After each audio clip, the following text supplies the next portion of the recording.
إن الحمد لله نحمده ونستعينه ونستغفره ونعوذ بالله من شرور أنفسنا ومن سيئات أعمالنا من يهده الله فلا مضل له ومن يضلله فلا هادي له وأشهد أن لا إله إلا الله وحده لا شريك له وأشهد أن محمدا عبده ورسوله أرسله بالحق بشيرا ونذيرا وداعيا إلى الله بإذنه وسراجا منيرا أعوذ بالله من الشيطان الرجيم أما بعد فإن خير الحديث كتاب الله وخير الهدي هدي محمد صلى الله عليه وسلم وشر الأمور محدثاتها وكل محدثة بدعة وكل بدعة ضلالة وكل ضلالة في النار. أعوذ بالله من الشيطان الرجيم. بسم الله الرحمن الرحيم. يا أيها الذين آمنوا اتقوا الله حق تقاته ولا تموتن إلا وأنتم مسلمون.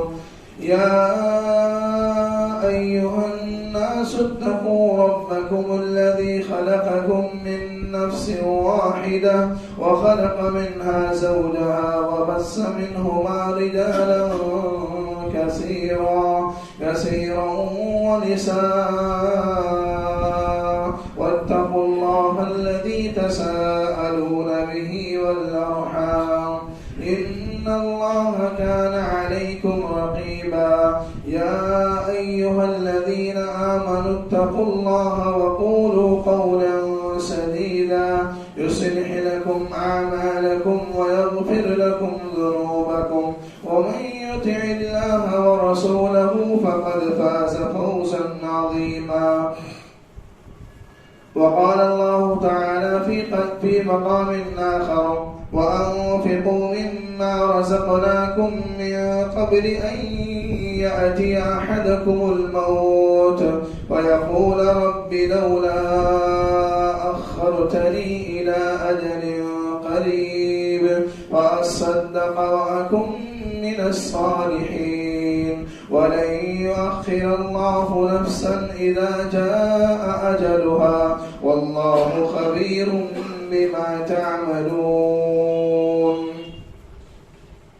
وقال في مقام آخر سبحانك لا علم لنا إلا ما علمتنا إنك أنت العليم الحكيم. رب اشرح لي صدري ويسر لي أمري واحلل عقدة من لساني يفقهوا قولي رب زدني علما.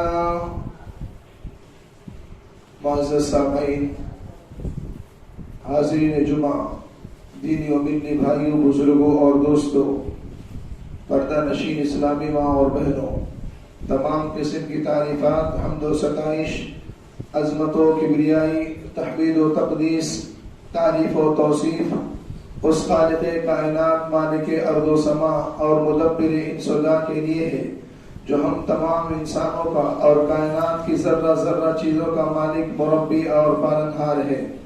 بیش بہا درود و سلام ہو اس ذات مقدسہ مبارکہ مطہرہ پر جس کا نام نامی اسم گرامی محمد رسول اللہ صلی اللہ علیہ وآلہ وسلم ہے، جنہوں نے دنیا کے اندر آ کر حق و باطل سے، نور کو تاریکی سے اور ہدایت کو گمراہی سے چھانٹ کر نمایاں اور واضح کر دیا. اللهم صل على محمد وعلى آل محمد كما صليت على إبراهيم وعلى آل إبراهيم إنك حميد مجيد. اللهم بارك على محمد وعلى آل محمد كما باركت على إبراهيم وعلى آل إبراهيم إنك حميد مجيد. معزز سامعین، اللہ رب العالمین کے فضل اور توفیق سے اور اس کے کرم سے آج ہم اور آپ رمضان المبارک کا یہ مقدس مہینہ اور یہ مقدس مہینہ ہونے کے ساتھ ساتھ یہ رمضان المبارک کا یہ آخری جمعہ، یعنی رمضان کے مہینے میں، یعنی اس رمضان کے مہینے میں اب اس کے بعد کوئی جمعہ نہیں آئے گا، یعنی رمضان المبارک کا یہ آخری جمعہ ہے. اور اس جمعے کے بعد انشاءاللہ العزیز کچھ ہی دنوں میں ہم اور آپ اپنے تہوار کو، اپنی عید کی خوشی کو اپنے تمام لوگوں کے بیچ میں اس کو منائیں گے اور عید الفطر کی بھی نماز انشاءاللہ ادا کریں گے۔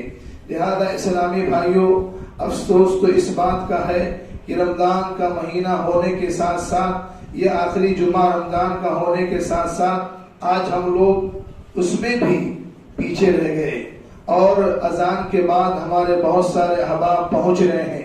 یہ ہمارے لیے کتنی بد نصیبی کی بات ہے، یہ افسوس کا مقام ہے، اس پر دھیان دینے کی ضرورت ہے۔ اسلامی بھائیوں، آج کے اس خطبہ جمعہ میں ایک اہم موضوع یعنی اللہ کے راہ میں خرچ کرنے کے فائدے، یعنی صدقہ اور زکوٰۃ کی اہمیت کے تعلق سے بہت ساری باتیں آپ کے سامنے کروں گا۔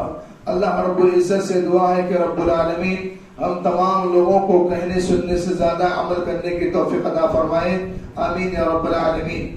آئیے سب سے پہلے ہم یہ سمجھتے ہیں کہ صدقہ کا معنی کیا ہوتا ہے۔ صدقہ کہتے کس چیز کو ہے؟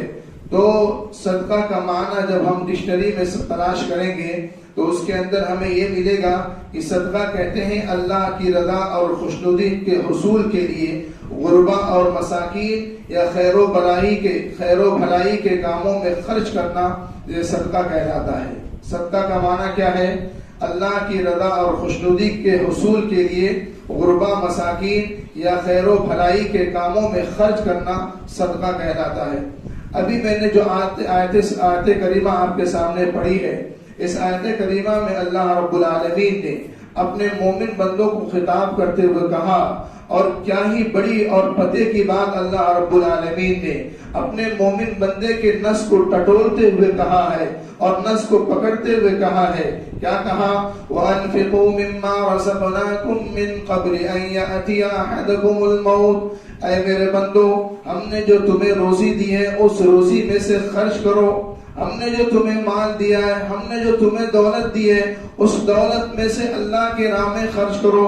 اس سے پہلے کہ أَن يَأْتِيَ أَحَدَكُمُ الْمَوْتُ، اس سے پہلے کہ تمہارے پاس موت کا فرشتہ آ جائے، موت کا فرشتہ روح کو قبض کرنے کے لیے آ جائے، فَيَقُولُ رَبِّ لَوْلَا أَخَّرْتَنِي إِلَىٰ أَجَلٍ قَرِيبٍ، تو تم یہ کہہ بیٹھو کہ اے رب العالمین تھوڑی سی مہلت دے دے مجھ کو، تھوڑا سا ٹائم اور دے دے، لولا اخرتنی الی اجل قریب، اگر تو وقت دے دے گا، مہلت دے دے گا، میں کچھ نیک عمل کروں گا، فاصدق، صدقہ و خیرات کروں گا، واکن من الصالحین، اور نیک لوگوں میں سے ہو جاؤں گا۔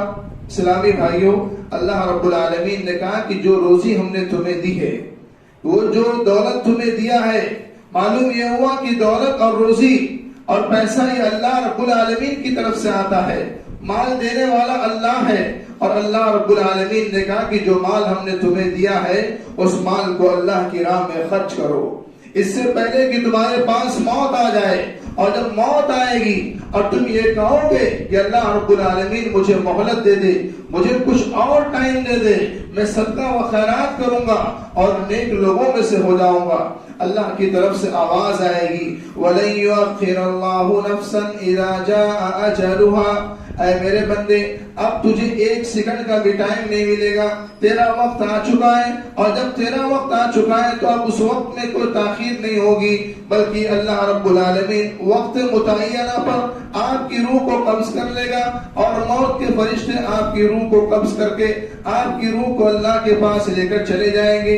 اسلامی بھائیوں، معلوم یہ ہوا کہ انسان کی موت کا وقت متعین ہے، اور جب موت کا وقت متعین ہے تو موت کے آنے سے پہلے انسان کو اللہ کی دی ہوئی روزی میں سے، اللہ کے مال میں سے انسان کو اللہ کے غریب بندوں میں خرچ کرنا چاہیے۔ اگر انسان اللہ کے راہ میں خرچ نہیں کرے گا اور اللہ رب العالمین کے دیے ہوئے مال کو رب العالمین کے بندوں میں نہیں تقسیم کرے گا تو اللہ رب العالمین اس مال کو چھین بھی لے گا، اور وہ وقت آپ کے پاس آ جائے گا جب موت کا فرشتہ آئے گا اور آپ یہ کہیں گے کہ اے اللہ مجھے مہلت دے دے، تو مہلت بھی انسان کو نہیں ملے گی بلکہ اس کا وقت ختم ہو چکا ہوگا۔ اسلامی بھائیوں، اسی طریقے سے ایک صحابی اللہ کے نبی علیہ السلام کے پاس آئے اور انہوں نے کہا اے اللہ کے نبی علیہ السلام ای الصدقۃ اعظم اجرا، اے اللہ وہ کون سا صدقہ ہے، وہ کون سا خیرات ہے جو اجر کے اعتبار سے بہت بڑا ہے، اگر اس صدقے اور خیرات کو ہم دیں تو اللہ رب العالمین بہت بڑے اجر سے نواز دے گا۔ اللہ کے نبی علیہ الصلوۃ والسلام نے کہا انت صدق وانت صحیح شحیح، اے میرے امت کے لوگوں، سب سے بہترین صدقہ تو وہ ہے کہ جب تم صحیح سالم ہو، تندرست ہو، اور تمہارے دل میں مال کے جانے کا ڈر ہو، فقر و فاقہ کے ہونے کا تمہیں اندیشہ ہو، اور تمہارے دل میں مال کی لالچ ہو، تو ایسے وقت میں اللہ کے غریب بندوں میں اللہ رب العالمین کے دیے ہوئے مال کو خرچ کرنا، صدقہ کرنا، یہ سب سے بہترین صدقہ ہے۔ اور ہو بھی کیوں نہ، ایک انسان کے دل میں مال کی لالچ ہے، ایک انسان یہ سوچتا ہے کہ اگر میں پیسہ خرچ کروں گا غریب ہو جاؤں گا، میرے پاس سے پیسہ چلا جائے گا، اور ایسے وقت میں اگر وہ اللہ کے راہ میں خرچ کرتا ہے تو اللہ رب العالمین نے کہا کہ یہ صدقہ اجر کے اعتبار سے بہت بڑا ہے۔ لہذا ایسے وقت میں صدقہ کرنا اور اللہ کے راہ میں غریب بندوں میں تقسیم کرنا یہ بہت بڑا ثواب ہے۔ اسی لیے اللہ رب العالمین نے قرآن کریم میں کہا کہ اے میرے بندو، اگر تجارت کرنی ہے تو مجھ سے کرو، اگر مجھ سے تجارت کرو گے، مجھ سے معاملہ کرو گے، لین دین کرو گے، تو یہ سودا تمہارے لیے فائدے مند ہوگا، کبھی اس کے اندر نقصان نہیں ہوگا۔ کس سے تجارت کرنا ہے؟ اللہ رب العالمین سے۔ اللہ رب العالمین نے فرمایا ان الذين يتلون كتاب الله واقاموا الصلاة، جو لوگ اللہ کی کتاب کی آیتیں پڑھتے ہیں اور نماز کو قائم کرتے ہیں، وانفقوا مما رزقناهم سرا وعلانیہ، اللہ کے دیے ہوئے مال کو چھپے طور پر اور کھلے طور پر، اعلانیہ طور پر خرچ کرتے ہیں، یرجون تجارتا لن تبور، وہ اللہ رب العالمین سے ایسا سودا کر رہے ہیں جو سودا کبھی بھی نقصان نہیں ہوگا، اس سودے میں کبھی بھی گھاٹا نہیں ہوگا، اور یہ سودا ہمیشہ کے لیے فائدے مند ہوگا، دنیا کے اندر بھی فائدے مند اور آخرت کے اندر بھی فائدے مند ہوگا، اس لیے کہ آپ نے سودا ایسی ذات سے کیا ہے جو ذات کبھی بھی آپ کے مال میں نقصان نہیں ہونے دے گی، کیونکہ آپ نے اللہ کے دیے ہوئے مال کو اللہ کے راہ میں خرچ کیا ہے، اللہ رب العالمین کے غریب بندوں میں تقسیم کیا ہے۔ معلوم یہ ہوا کہ وہ لوگ جو اللہ کی آیتوں کو پڑھتے ہیں، اللہ کے قرآن کی تلاوت کرتے ہیں، نماز کو قائم کرتے ہیں، ان کی ایک اہم صفت یہ بھی ہوتی ہے کہ جب وہ خرچ کرتے ہیں تو وہ تجارت اللہ رب العالمین سے کرتے ہیں۔ اس کے بعد اللہ رب العالمین نے ایک مثال دے کر اپنے بندوں کو سمجھایا کہ میرے بندوں سمجھو، اگر تم پیسہ خرچ کرو گے نا، 1 روپیہ خرچ کرو گے تو اس کا تمہیں بینیفٹ کتنا ملے گا؟ اچھا یہ بتائیے، کیا دنیا میں کوئی ایسی کمپنی ہے یا کوئی ایسا کاروباری آدمی ہے جو یہ اپنے نوکروں سے کہے کہ دیکھو تم ایک کام کرو گے، تم 1 گھنٹہ کام کرو گے، ہم تمہیں 7 گھنٹے کا کام کرنے کے برابر پیسہ دیں گے، 1 گھنٹہ کام کرو گے ہم تمہیں 7 گھنٹے کام کرنے کے برابر پیسہ دیں گے۔ یاد رکھو مسلمانوں، دنیا میں کوئی ایسی کمپنی نہیں ہے، نہ کوئی ایسا کاروباری آدمی ہے، لیکن اللہ رب العالمین نے اپنے بندوں سے کہا میرے بندوں سنو اور سمجھو اس بات کو، میں نے مثال دے کر تمہیں سمجھایا ہے کہ جو لوگ اللہ کے راہ میں خرچ کرتے ہیں کمثل حبۃ انبتت 7 سنابل، ان کی مثال اس دانے کی طرح ہے جس دانے کے اندر 7 بالیاں ہوتی ہیں، اور 7 بالیوں میں 700 دانے، 700 چیزیں جو ہے پیدا ہوتی ہیں۔ اللہ رب العالمین نے کہا اگر تم اخلاص اور الہیت کے ساتھ اور تمہاری نیت صاف ہونے کے ساتھ ساتھ اگر تم اللہ کے راہ میں 1 روپیہ خرچ کرو گے، اللہ رب العالمین تمہیں 700 نہیں بلکہ 700 سے زیادہ بھی تمہیں اجر و ثواب سے نوازے گا، اور یہی نہیں بلکہ تمہیں 700 سے زیادہ دینے کے بعد تمہارے مال میں اضافہ بھی کر دے گا۔ آج کہاں ہے مسلمانوں؟ میرے بھائیوں، آج جب یہ کہا جاتا ہے کہ 1 روپیہ خرچ کرو، اللہ کے راہ میں صدقہ خیرات کرو، جیب سے نکالو، جیب کو ٹٹولو، تو ہم اور آپ بہت سوچتے ہیں، سمجھتے ہیں، پرکھتے ہیں کہ ارے 1 روپیہ، 100 روپیہ، 200 روپیہ اگر جیب سے نکالیں گے تو اتنا مال میں کمی ہو جائے گی، لیکن اللہ کا وعدہ کیا ہے؟ کیا اللہ کا وعدہ جھوٹا ہے؟ اللہ رب العالمین نے کہا 1 روپیہ خرچ کرو گے 100 روپیہ نہیں 700 سے زیادہ دوں گا، اور تمہیں تمہارے مال میں اضافہ بھی کر دوں گا، 2 گنا فائدہ۔ مال میں اضافہ بھی اور فائدہ بھی ہمیں 7 گنا زیادہ اللہ رب العالمین دے رہا ہے۔ اسلامی بھائیوں، اسی لیے صدقہ کرنے سے بہت ساری بڑی بڑی پریشانیاں، مصائب و آلام دور ہو جاتی ہیں۔ اسی لیے کسی کتاب لکھنے والے نے اپنی کتاب کے اندر لکھا، بیمار لوگوں کی بیماریاں بڑھ گئی صدقہ نہ کرنے کی وجہ سے، دکھیوں کے دکھ بڑھ گئے صدقہ نہ کرنے کی وجہ سے، غریبوں کی غربت بڑھ گئی صدقہ نہ کرنے کی وجہ سے، کاروبار اور مال سے برکت اڑ گئی صدقہ نہ کرنے کی وجہ سے، محبتوں کی جگہ نفرتوں نے لے لی صدقہ نہ کرنے کی وجہ سے۔ آج دیکھ لیجیے میرے بھائیوں، صدقہ نہ کرنے کی بنیاد پر آج ہمارے سماج اور معاشرے میں مال کی محبت زیادہ ہو گئی، دشمنیاں بڑھ گئی ہیں، اختلافات نے جنم لے لیا ہے، پیار اور محبت کے راستے میں روڑے اٹکائے جا رہے ہیں اور نئی نئی فتنے، نئی نئی پریشانیاں ہمارے سماج اور معاشرے میں جنم لے رہی ہیں۔ اسلامی بھائیوں، اسی لیے سماج اور معاشرے میں محبت پیدا کرنا ہے، سماج اور معاشرے میں امن و شانتی قائم کرنی ہے، تو سب سے بڑا اصول جو اللہ رب العالمین نے دیا ہے وہ صدقہ و خیرات کیجیے۔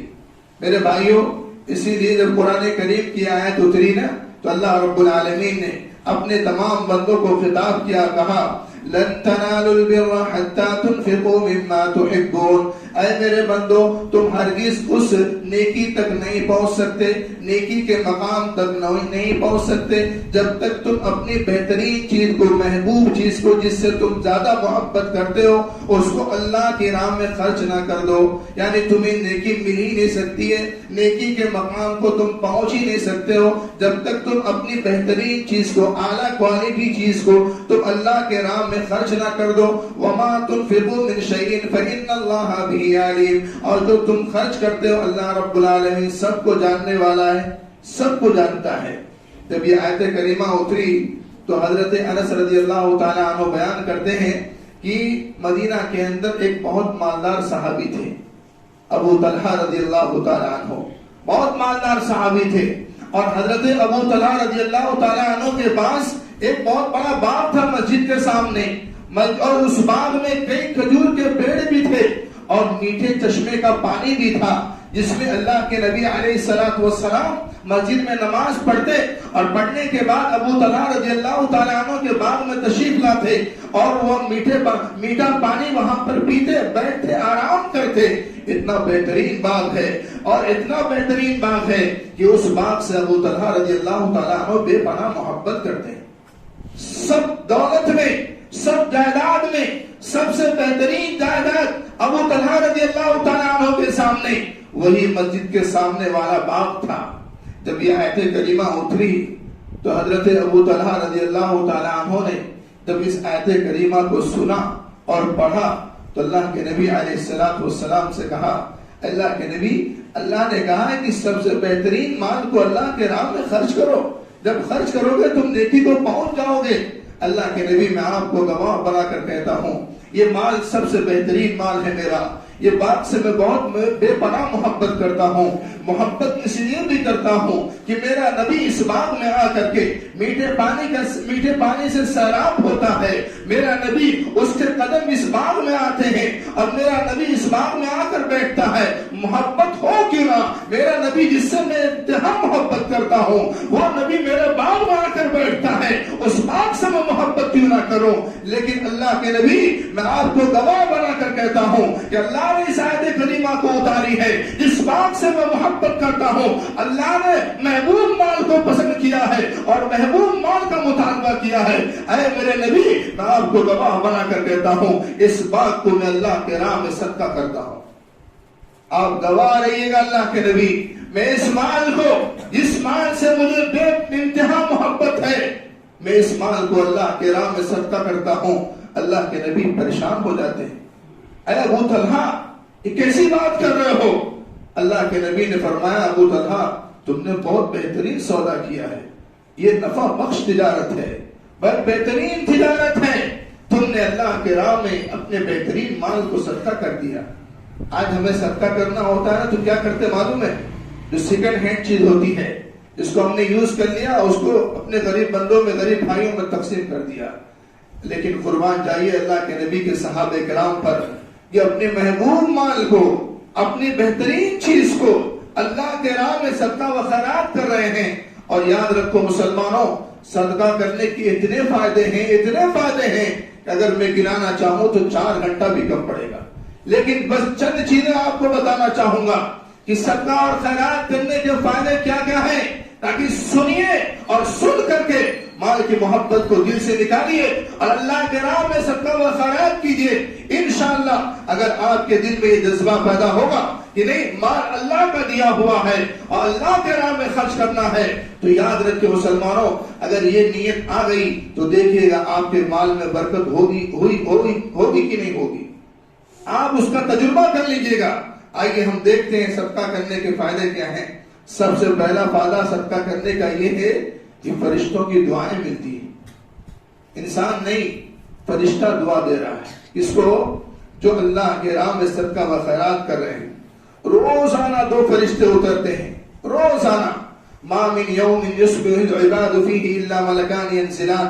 2 فرشتے روزانہ آسمانی دنیا سے یہاں اترتے ہیں، اور اترنے کے بعد ایک فرشتہ کہتا ہے اللہم آت منفقا خلفا، اے اللہ جو تیرے راہ میں خرچ کر رہا ہے تو اسے اور دے.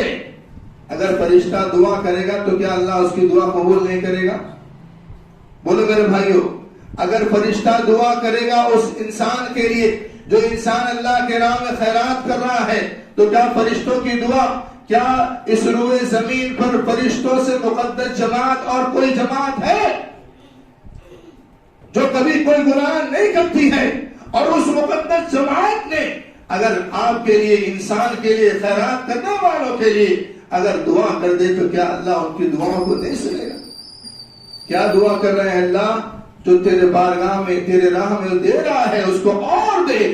اور دوسرا فرشتہ کہتا ہے اللہم آت ممسکا طرفا، اے اللہ جو تیرے راہ میں نہیں دے رہا ہے، اپنے ہاتھ کو سمیٹ کر رکھتا ہے، اے اللہ اس کے مال کو برباد کر دے، اس کے مال کو برباد کر دے، اس سے مال کو چھین لے.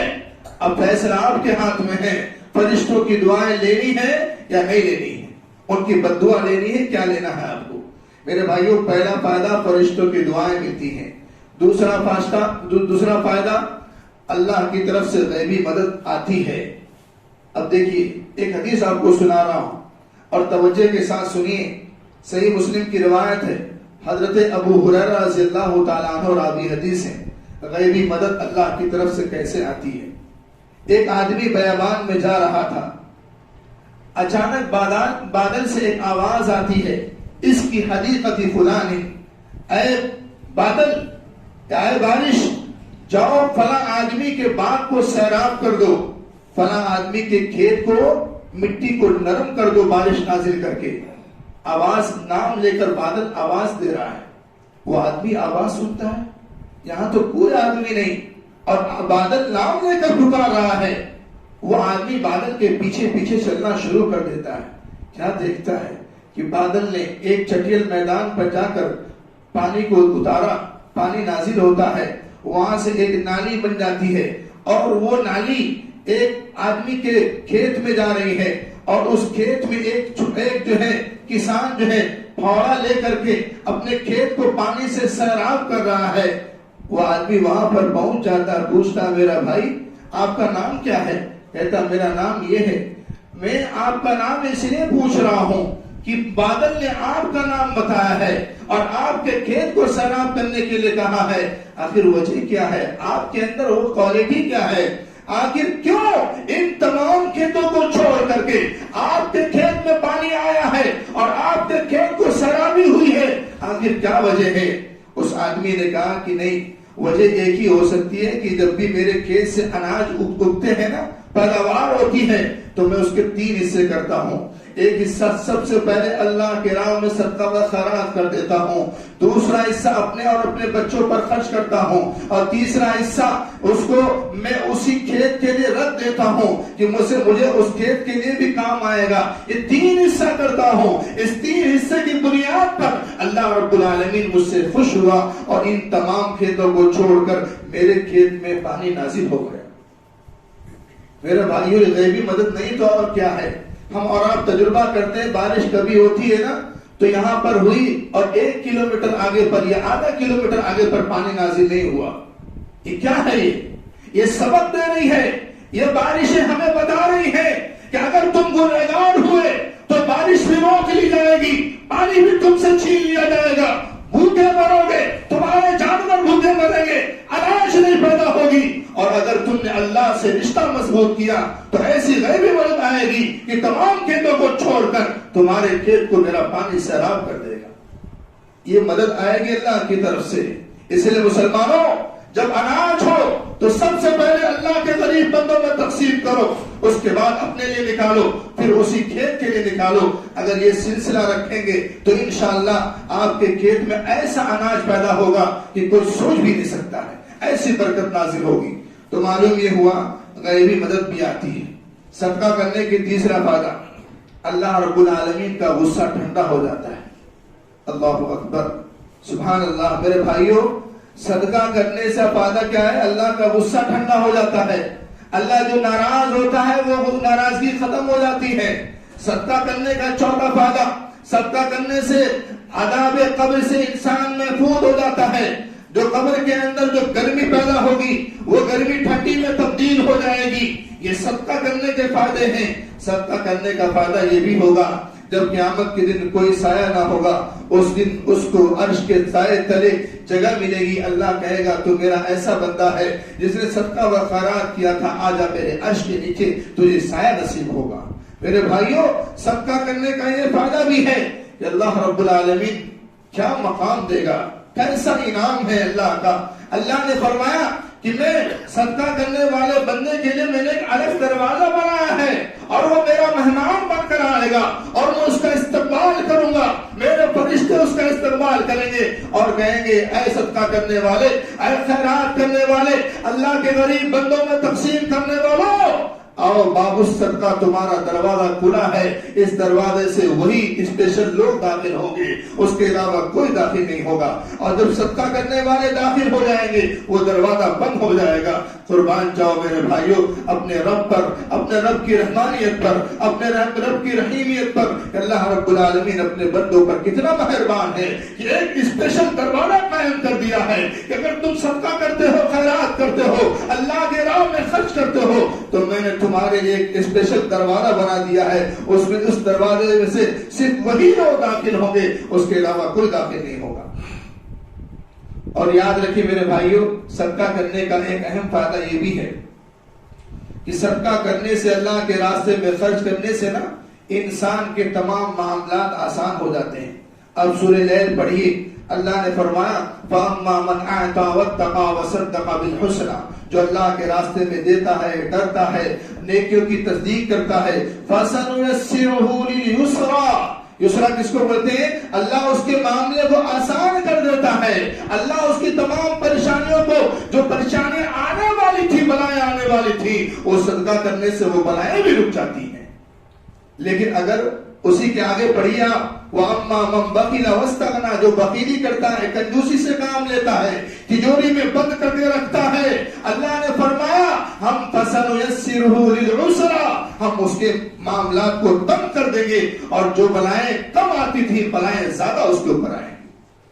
میرے بھائیوں، اگر بلاؤں کو روکنا ہے، مصیبتوں سے بچنا ہے، آپ دیکھیں گے کئی مرتبہ تجربہ میں نے کیا ہے کہ اگر آپ کہیں سفر میں جائیے یا اگر آپ بیمار ہیں، پہلے صدقہ و خیرات کر دیجئے. اس صدقہ کرنے کی وجہ سے آپ کی بیماریاں کم ہو جاتی ہیں، بلائیں دور ہو جاتی ہیں. ہم نے دیکھا ہے، یہ تجربہ ہے، یہ مشاہدہ ہے میرے بھائیوں. اور سعودی عرب کے اندر ہمارا ایک ساتھی تھا، سعودی ساتھی، اس نے یہ اپنا تجربہ بتایا تھا کہ میرے مہینے میں 1000 ریال یا 5000 ریال میری تنخواہ ہے، لیکن اس 5000 ریال میں میرا کام نہیں ہو پاتا ہے.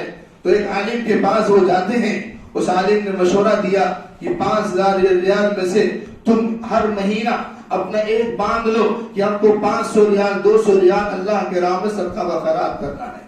جیسے تمہاری تنخواہ آئے سب سے پہلے اللہ کے غریب بندوں میں پیسہ تقسیم کرو، اس کے بعد تم اس کو اپنے استعمال میں لو. بولا جب میں نے اس کو کرنا شروع کیا تو میرے گھر میں اتنی فراوانی آئی، اتنی برکت آئی. کہ میں نے 1 نہیں 2 نہیں 3 نہیں 4 شادی میں نے کر لی. اللہ نے اتنی برکت دی ہے، اتنی برکت دی ہے کہ ہم نے آنکھوں سے دیکھا کہ 4 گھر ہیں، بہترین بلڈنگ بنا ہوا ہے، اور اس گھر میں وہ آدمی 105 سال کا وہ آدمی ہے اور آسانی سے رہتا ہے. اور میرے پیچھے وہ تراویح کی نماز پڑھتے تھے اور کھڑا ہو کر پڑھتے تھے، اور لمبی لمبی نماز جب میں پڑھاتا تھا تو وہ میرے پیچھے پڑھتے تھے. کبھی وہ جھکتے نہیں تھے اور کبھی بھی چشمہ نہیں لگا، بلکہ وہ گاڑی 4 ویلر چلا کر کے اپنے ساتھ لے کر آتے تھے، خود ڈرائیونگ کرتے تھے. میرے بھائیوں یہ تجربہ ہے میرے بھائیوں، اس لیے پہلے اس کو آزما کر دیکھیے. اللہ آپ کی عمر میں برکت دے گا، صحت میں برکت دے گا، اور آپ کے معاملات کو اتنے آسان کر دے گا. کبھی آزما کر تو دیکھ لیجئے. اسلامی بھائیوں، صدقہ و خیرات کرنے کی انتہا بے شمار فائدے ہیں، لیکن جو لوگ صدقہ و خیرات نہیں کرتے ہیں، یا زکات، ابھی جو زکات کا معاملہ چل رہا ہے، زکات نہیں دیتے ہیں، میرے بھائیوں زکات دینا بہت ضروری ہے. زکات دینے سے بھی بہت سارے فائدے ہیں. مالدار اور غریب میں قریبی قربت ہوتی ہے، محبت پیدا ہوتی ہے. اور جو سماج کے اندر غریبی ہے، غربت کی وجہ سے جو لوگ غریب لوگ، یعنی جو ایسے لوگ ہیں جو چوری ڈکیتی کے اوپر آمادہ ہو جاتے ہیں، وہ لوگ بھی اس زکات کے مال کو دینے سے وہ لوگ بھی غربت سے بچ جاتے ہیں، چوری ڈاکہ زنی سے اپنے آپ کو بچا لیتے ہیں. آپ جب خلافت راشدہ کا وہ دور دیکھیں گے، خلفاؤں کا دور دیکھیں گے، آپ کو معلوم ہوگا ایک ایسا دور بھی آیا تھا کہ حکومتی سطح پر وہاں پر ایک بیت المال قائم تھا. زکات کی رقم وہاں پر جمع ہوتی تھی اور زکات کی رقم وہاں پر غریبوں میں تقسیم ہوتی تھی. ایک ایسا دور بھی آیا کہ زکات کی رقم لوگ لے کر جا رہے تھے، لیکن لینے والا کوئی نہیں تھا. اتنے پیسے والے سب ہو گئے. اور کسی انگلش لکھنے والے نے یہ عربی انگلش لٹریچر لکھنے والے نے لکھا کہ اگر دنیا میں ہر مسلمان اپنے ایمانداری کے حساب سے زکات نکالنا شروع کر دے تو دنیا کے اندر کوئی مسلمان غریب نہیں بچے گا. اسلامی بھائیوں، زکات نہیں نکالتے ہیں، زکات نہیں نکالنے کا انجام بھی سوچ لیجیے. میری ماں اور بہنوں، آپ بھی جو ہے کنگن پہنتی ہو، آپ بھی سونے کا استعمال کرتی ہو، زیورات کا استعمال کرتی ہو، لیکن اگر آپ نے زکات نہیں نکالا، اور یہ بھی بتا دوں جو استعمال کر رہے ہیں جو زیورات ہماری ماں اور بہنیں، اس پر بھی زکات ہے. اگر وہ سال گزر چکا ہے تو اس پر بھی زکات نکالنی ہے. اگر زکات کے نصاب کو پہنچ گئے ہیں، اگر زکات نہیں نکالتے ہیں تو قرآن کریم کی وہ آیت کریمہ اٹھا کر پڑھ لیں گے. سورہ توبہ کی آیت ہے. اللہ رب العالمین نے فرمایا والذین یکنزون الذهب والفضة ولا ينفقونها في سبیل اللہ، جو لوگ سونے اور چاندی کے خزانے کو جمع کر کے رکھتے ہیں، سونے اور چاندی کا خزانہ ان کے پاس موجود ہے، ولا ينفقونها في سبیل اللہ، اور اللہ کے راستے میں اس کو خرچ نہیں کرتے ہیں، فبشرهم بعذاب علیم، اللہ نے کہا ایسے لوگوں کو عذاب علیم کا بہت بڑے عذاب کی خوشخبری سنا دو، بشارت سنا دو. اور یہی نہیں بلکہ اللہ رب العالمین نے کہا یوم یحما علیہا فی نار جہنم، اللہ رب العالمین اس دن اس کنگن کو، اس سونے اور جواہرات کو اور اس چاندی کے چیزوں کو آگ میں ڈالے گا، جہنم کی آگ میں ڈالے گا، اور جہنم کی آگ میں اس کو تپانے کے بعد جباہہم، اس آدمی کے سینے، اس آدمی کے پیشانی پر اس کو لگائے گا، اور اس آدمی کے پیٹھ کو اس سے داغا جائے گا، اور اس آدمی کے پہلو کو اس کے مال سے، اس کے خزانے سے اس کو داغا جائے گا، چٹکا دیا جائے گا، اور کہا جائے گا ھذا ما کنزتم لانفسکم، تم اپنے خزانے کا مزہ چکھو، تم اپنے مال کا مزہ چکھو، دنیا میں تم جمع کر رکھا کیا کرتے تھے، اللہ کے راہ میں صدقہ و خیرات نہیں کیا کرتے تھے، زکات نہیں نکالا کرتے تھے. ھذا ما کنزتم لانفسکم، یہ تمہارا مال ہے، تم اپنے مال کا مزہ چکھو، فذوقوا ما کنتم تکنزون، وہ لوگ اپنے مال کا، اپنے خزانوں کا مزہ چکھتے رہیں گے، اور جہنم کے اندر ایسا ہی عذاب ان کو ملتا رہے گا. میرے بھائیوں، یہ قرآن کہہ رہا ہے کہ سونے اور چاندی کو جمع کرنے والوں، خزانہ بنانے والوں، اپنے مال کو اللہ کے راہ میں خرچ نہیں کرنے والوں، یہ خزانے، اسی خزانے کو اللہ پگھلا کر کے تمہاری پیشانی کو داغے گا، تمہارے پیٹھ کو داغے گا، تمہارے پہلو پر چٹکا دے گا، اور جب چٹکا لگے گا تو کہے گا اللہ اے میرے بندے، یہ تیرا مال ہے، جس مال سے میں تجھے چٹکا دے رہا ہوں، تجھے عذاب دے رہا ہوں، اس مال کو تو نے اللہ کے راہ میں خرچ نہیں کیا ہے، آج تو اس مال کا مزہ چکھ لے۔ اور یہی نہیں میرے بھائیوں، اللہ کے نبی علیہ الصلوۃ والسلام نے تو یہاں تک کہا کہ من اتاہ اللہ مالا، اللہ نے جس کو مال دیا فلم یؤدی زکاتہ، اور اس نے زکات نہیں نکالا، تو قیامت کے دن اس کا مال ایک گنجے سانپ کی شکل میں آئے گا، ایک ایسا سانپ جس کے اوپر کوئی بال نہیں ہوگا، وہ گنجا سانپ کی شکل میں آئے گا اور کہے گا اس سانپ کے اوپر 2 سیاہ کالے نقطے ہوں گے، اور وہ سانپ آ کر گلے میں اس کے لپٹ جائے گا، اس کے گلے میں توق بن جائے گا۔ اور یہ چھوٹا موٹا سانپ نہیں ہوگا میرے بھائیوں، بہت بڑا سانپ ہوگا، اور وہ سانپ اس کے گلے میں لپٹ جائے گا، اور لپٹنے کے بعد اس کے جبڑے کو پکڑے گا سانپ۔ کون پکڑے گا؟ سانپ اس کے جبڑے کو پکڑ کے کھینچے گا اور کہے گا انا مالک انا کنزک، میں تیرا مال ہوں، میں تیرا خزانہ ہوں، میں تیرا مال ہوں، تیرا خزانہ ہوں۔ جس مال کو تو نے دنیا میں جمع کیا ہے، اور وہ تیرا مال تیرے گنجے سانپ کی شکل میں آ کر تیرا جبڑا پکڑ کر یہ کہہ رہا ہے کہ تیرا مال ہو اور تیرا خزانہ ہو۔ اسلامی بھائیوں، اس لیے اللہ کے نبی علیہ الصلوۃ والسلام جب عید الاضحیٰ یا عید الفطر کی نماز پڑھ کر نکل رہے تھے تو میری ماں اور بہنوں کو خطاب کر کے یہ کہا تھا اللہ کے نبی نے، یا معاشر النساء، اے میری امت کی لوگ عورتوں، اے میری امت کی ماں اور بہنوں سنو، تصدقنا، تم صدقہ و خیرات کیا کرو، فَإِنَّ أُرِيتُكُنَّ أَكْثَرَ أَهْلِ النَّارِ، اس لیے کہ میں نے تمہیں جہنم کے اندر سب سے زیادہ دیکھا ہے کہ عورتیں سب سے زیادہ جہنم میں جل رہی ہیں، اس لیے کہ وہ صدقہ خیرات نہیں کرتی ہیں۔ اللہ کے نبی علیہ الصلوۃ والسلام نے خطبہ دیا، دیکھا کہ عورتیں اپنے کنگن کو، چوڑیوں کو نکال کر کے وہ اللہ کے راستے میں خیرات کر رہی ہیں۔ یہ جذبہ کب اٹھے گا؟ ماں اور بہنوں کے اندر کب پیدا ہوگا کہ ہمیں اپنے مال کی زکات نکالنی ہے، اللہ کے غریب بندوں میں تقسیم کرنا ہے۔ اسلامی بھائیوں، ایک واقعہ میں بتا کر میں بات ختم کروں گا۔ میں سمجھ رہا ہوں کہ گرمی سب کو لگ رہی ہے، اور کیا نام ہے، یہ پنکھے بھی نہیں چل رہے ہیں، کولر بھی نہیں چل رہا ہے، لیکن یہ گرمی برداشت ہو سکتی ہے، لیکن قیامت کی گرمی برداشت نہیں ہو سکتی ہے۔ اس لیے برداشت کر کے ایک واقعہ اور سنانا چاہتا ہوں جو دل چاہتا ہے، اس کو میں نے بہت پہلے ایک مرتبہ سنایا تھا، آج پھر اس کو سنانا چاہوں گا، کس طرح اللہ کے نیک بندے اللہ کے راہ میں اپنے محبوب مال کو خرچ کر دیتے ہیں۔ مدینہ کے اندر ایک یتیم بچہ ہے، اور یتیم بچے کا کھجور کا باغ ہے، اس کے پڑوسی میں بھی کھجور کا باغ ہے۔ وہ یتیم بچہ سوچ رہا ہے کہ میرا درخت اور میرے پڑوسی کا درخت ایک ساتھ ملا ہوا ہے، کھجور گرتی ہے تو کس کی ہے مجھے پتہ نہیں چلتا ہے، اگر اٹھا کے کھا لو یا لے لو تو اللہ رب العالمین سوال کرے گا تو کیا جواب دوں گا؟ اے بندے، تیرا یہ مال نہیں تھا۔ لہذا اس سے بچنے کے لیے اس یتیم بچے نے سوچا کہ ایسا میں کیوں نہ کروں کہ میں دونوں درخت کے بیچ میں ایک دیوار کو حائل کر لو، جب کوئی چیز گرے تو میں سمجھ جاؤں کہ دیوار کے اس پار ہے تو میری ہے، اور دیوار کے اس پار ہے تو اس ہمارے بھائی کی ہے۔ لہذا دیوار کو کھڑی کرنے کے لیے جب چاہ رہا تھا تو دیوار کے آڑ میں اس کا کھجور کا پیڑ آ جا رہا تھا، دیوار سیدھی نہیں ہو پا رہی تھی۔ اس نے کہا کہ اے میرے پڑوسی بھائی، اگر آپ دینا چاہیں یہ کھجور کا پیڑ دے دیجئے تاکہ میری دیوار سیدھی ہو جائے، اگر آپ پیسے سے دینا چاہیں دے دیجئے، میں پیسہ دینے کے لیے تیار ہوں۔ لیکن وہ آدمی تھوڑا سا چھوٹے دل کا تھا، تھوڑا سا پیسے کے اندر اس کی زیادہ محبت تھی۔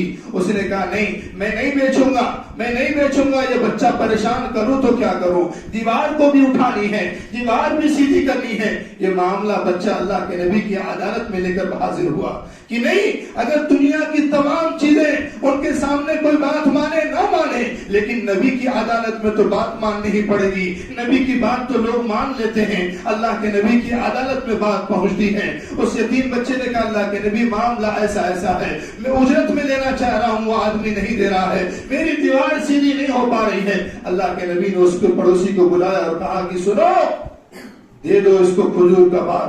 کیا میں تمہیں خوشخبری سناؤں، میں تمہیں گارنٹی دوں، اگر تم کھجور کا باغ یہاں پر اس بچے کو دو گے تو میں تمہیں گارنٹی دیتا ہوں کہ اللہ رب العالمین تمہیں جنت کے اندر کھجور کا باغ دے گا۔ اسلامی بھائیوں، کتنی بڑی تجارت ہے اور کتنا بڑا معاملہ ہے، لیکن اس آدمی نے، چھوٹے دل کے آدمی نے کہا نہیں، میں اس کو بھی قبول نہیں کرتا، میں نہیں مانتا، میں نہیں دوں گا۔ ایک صحابی حضرت ابو درداء رضی اللہ تعالیٰ عنہ، قربان چاہیے ایسے صحابیوں پر، اور سیکھیے تعلیم لیجئے کہ اللہ کے راہ میں قربانی دینے سے کتنا فائدہ ہوتا ہے۔ ابو درداء رضی اللہ تعالیٰ عنہ نے جب یہ سنا کہ اللہ کے نبی کہہ رہے ہیں کہ ایک کھجور کا باغ دینے پر، ایک کھجور کا باغ ہمیں کہاں ملے گا؟ جنت میں ملے گی، اور جنت میں اگر اتنی بھی جگہ مل گئی تو اس سے بڑا خوش نصیب انسان کون ہو؟ اسلامی بھائیوں، ابو درداء رضی اللہ تعالیٰ عنہ نے اس آدمی کے نس کو ٹٹولا، کہا کہ یہ آدمی تھوڑا پیسے کا معاملہ لالچی ہے، تھوڑا سا محبت ہے۔ تو اس ابو درداء رضی اللہ تعالیٰ عنہ نے کہا، اس کے پاس گئے، کہا کہ دیکھو مدینہ کے اندر میرے پاس بہت بڑی جگہ ہے، اور اتنی بڑی جگہ ہے کہ 600 کھجور کے پیڑ ہیں اس باغ میں، اور اس کے بیچوں بیچ میں ایک بہت بڑا محل ہے میرا بنا ہوا، اور میٹھے چشمے کا پانی بھی ہے۔ اگر تم اس کو لے لو، میں اس کو دے دوں، محل بھی تمہارا، کھجور کا باغ بھی تمہارا، میٹھے چشمے کا پانی بھی تمہارا، تو کیا کھجور کا باغ دے دو گے؟ تو کہتا بالکل بالکل دے دیں گے، آپ لے لیجئے۔ کہا کہ ٹھیک ہے، ڈن، یہ معاملہ ڈن ہو گیا، تجارت ہو گئی، یہ معاملہ ہو گیا۔ اللہ کے نبی علیہ السلام کے پاس وہ صحابی آئے اور کہا اللہ کے نبی معاملہ ہو چکا ہے، میں نے اپنا باغ دے دیا ہے، 600 کھجور کا پیڑ تھا، ایک محل ہے، میٹھے چشمے کا پانی ہے۔ اب اس کے اندر ان کی بیوی موجود تھی، یہ تو باہر تھے، جاتے ہیں دروازے سے آواز دیتے ہیں، اے ام دہدہ باہر نکل آؤ، اندر بھی نہیں جاتے ہیں، باہر نکل آؤ۔ ام دہدہ سوچتی کیا بات ہے، یہ آواز کیوں دے رہے ہیں؟ ام دہدہ ان کی بیوی باہر آتی ہے، کہتے ہیں کہ دیکھو میں نے اس کو میں نے بیچ دیا ہے، اس کو میں نے بیچ دیا ہے۔ ام دہدہ کہتی ہے کیسی بات کر رہے ہیں آپ نے کس سے بیچا ہے؟ کہتے ہیں میں نے اللہ سے بیچا ہے، اور ایک کھجور کے درخت کے بدلے بیچا ہے۔ جب یہ معاملہ سنتی ہے تو کہتی ہے کہ ابو دہدہ آپ نے بہت اچھا سودا کیا ہے، اگر اللہ کی بندی ہو تو ایسی ہونی چاہیے کہ شوہر نے کہا کہ میں نے اللہ سے بیچا ہے اور یہ معاملہ اللہ سے کیا ہے، تو ام دہدہ کوئی معاملہ نہیں کرتی ہے، کوئی بات نہیں کہتی ہے۔ اگر آج یہ عورتیں ہو تو کیا بولیں گی؟ آپ کو بیچنے کے لیے کسی نے کہا، پرمیشن کیوں نہیں لیا آپ نے مجھ سے؟ چیز تو ہماری تھی، چیز تو میں تو اس کی مالکن تھی۔ لیکن مسلمانوں، میری ماں اور بہنوں سنو، اگر آپ کو نیک بننا ہے، آپ کو جنت چاہتے ہیں آپ، تو آپ کو ام دہدہ کی طرح بننا ہوگا۔ شوہر نے معاملہ کیا، تجارت کیا اللہ سے، اور کہہ دیا کہ میں نے معاملہ تجارت کر لیا ہے اللہ سے۔ جب یہ معاملہ ہو گیا، ام دہدہ آئی، اللہ کے نبی علیہ السلام کے پاس پہنچے۔ اللہ کے نبی نے فرمایا، اے ابو دہدہ میں دیکھ رہا ہوں کہ جنت کے اندر تمہارے کھجور کے باغ میں کھجور کے خوشے لٹک رہے ہیں، اور بہت ہی خوبصورت پیڑ ہے۔ اللہ اکبر، تم نے بہت اچھا سودا کر لیا ہے، تم نے دنیا کی زمین کو چھوڑ کر اللہ کی زمین تو تم نے سودا کر لیا ہے۔ میرے بھائیوں، یہ سودا کیجئے، صدقہ و خیرات کیجئے، ہمارے لیے ضروری ہے کہ ہم اللہ کے راستے میں آگے بڑھیں۔ اسی لیے میں آپ کو پیغام دینا چاہتا ہوں کہ صدقہ و خیرات کریں، اور جو ہمارے بھائی زکوٰۃ نہیں نکالے ہیں، یعنی جو کھیتی باڑی کرتے ہیں نا، اگر کھیتی آپ کر رہے ہیں موٹر کے پانی سے تو آپ کو 5% نکالنا ہوگا، اناج کا 5% نکالنا ہوگا، اور اگر آپ بارش کے پانی سے آپ کی کھیتی ہو رہی ہے تو 10% آپ کو نکالنا ہوگا۔ اور یاد رکھو مسلمانوں، اگر 1% زیادہ ہو جائے تو چلے گا، لیکن کم نہیں ہونا چاہیے۔ ایمانداری کے ساتھ آپ کو زکوٰۃ نکالنی ہے، صدقہ و خیرات نکالنا ہے۔ اور میرے بھائیوں، سب سے خوشی کی بات تو یہ ہے، جیسے میں نے کہا ہے کہ ہمارے یہاں شعبہ حزب قائم ہو رہا ہے، ہماری ذمہ داری ہے کہ ہم یہاں پر زکوٰۃ کی رقم جمع کریں۔ ہم مدرسہ چلانے والے ہیں، اور مدرسے کے اندر جو بچے غریب ہوتے ہیں ان پر زکوٰۃ کی رقم خرچ کی جا سکتی ہے۔ اسی لیے آپ زکوٰۃ کی رقم جو آپ کے پاس باقی ہو، صدقہ و خیرات ہو، آپ اس کو جمع کریں۔ اور مجھے افسوس تو اس بات کا ہوتا ہے کہ بار بار یہ چیز بولنی پڑتی ہے کہ آپ جانتے ہیں کہ مسجد کے جو ہے بہت سارے معاملات ہیں، فین چل رہا ہے، لائٹیں چل رہی ہیں، پانی جو ہے چالو ہو رہا ہے، ان تمام اخراجات کو ہم اور آپ دیکھتے ہیں، پھر بھی ہمارے بورڈ پر صرف 600 روپیہ 700 روپیہ ہوتا ہے۔ یہ ہمارے لیے شرم کی بات نہیں تو اور کیا ہے؟ کیا ہم اور آپ اللہ کے گھر کے لیے، اللہ کے گھر کو آباد کرنے کے لیے، اس کو سجانے کے لیے کیا ہم 50 روپیہ ہفتہ نہیں دے سکتے ہیں؟ کیا یہ چیز بار بار بولنے کی ضرورت ہے؟ میرے بھائیوں، میں آپ سے گزارش کروں گا، اللہ کے گھر کے لیے آپ کم سے کم اتنی قربانی ضرور پیش کیجئے۔ میرے بھائیوں، ابھی جو ہے عید کا وقت ہمارے قریب ہے، عید کے 2-3 دن باقی ہے، پیر یا منگل کو عید ہو جائے گی۔ تو صدقے فطر کا معاملہ بھی بڑا اہم ہے، لہذا اس کو بھی سمجھ لیجیے آپ لوگ۔ صدقے فطر جو ہے ہر ایک کی طرف سے نکالنا واجب اور ضروری ہے، فرض ہے، یہ فرض۔ اور اگر عید کی نماز سے پہلے کوئی بچہ کسی گھر میں پیدا ہوتا ہے تو اس بچے کی جانب سے بھی صدقے فطر نکالنا ہوگا۔ اللہ کے نبی کے زمانے میں 100 گندم، جو اور اس طریقے سے کشمش، مرقہ وغیرہ نکالا جاتا تھا، تو 100 جو پیمانہ ہے وہ آج کے دور میں 3.25 کلو کے حساب سے بننا ہے۔ لہذا ہر آدمی، اگر آپ کے گھر میں 5 فرد ہیں تو 3.25 کلو کے حساب سے آپ اس کو کیلکولیٹ کر لیجئے اور جمع کر کے آپ عید کے 1-2 دن پہلے یہاں پر لا کے رکھ دیجئے، تاکہ اجتماعی شکل میں یہاں کی ذمہ دار جو ہے لوگوں تک وہ اناج پہنچا سکیں۔ یہ سب سے اہم چیز ہے، 3.25 کلو ایک آدمی کی طرف سے۔ اگر 5-6 آدمی ہیں تو اس کو کیلکولیٹ کر کے اس کو جمع کر کے آپ یہاں پر لا کر رکھ دیں۔ اور اسی طریقے سے انشاءاللہ عید الفطر کی نماز مسجد محمدی میں ہم انشاءاللہ جو مرد حضرات ہیں وہ یہاں باہر پڑھیں گے اور خواتین اندر پڑھیں گی۔ انشاءاللہ عید الفطر کی نماز ٹھیک 7 بجے شروع ہو جائے گی، 7:01 نہیں ہوگا، یہ یاد رکھیے گا۔ وقت کی اہمیت کو سمجھیے اور وقت کی پابندی کیجیے۔ 5 بجے نماز ختم ہو جا رہی ہے فجر کی، 2 گھنٹہ آپ کے پاس ہے، 7 بجے سے پہلے آپ یہاں پر حاضر ہو جائیں اور انشاءاللہ عید کی نماز ہم لوگ سب ساتھ مل کر 7 بجے ادا کریں گے انشاءاللہ العزیز۔ اللہ رب العالمین سے دعا ہے کہ رب العالمین ہم تمام لوگوں کے گناہوں کو معاف کر دے، ہمارے خطاؤں کو معاف کر دے، اور زیادہ سے زیادہ اللہ کے راہ میں غریب بندوں میں صدقہ و خیرات تقسیم کرنے کی توفیق عطا فرما دے۔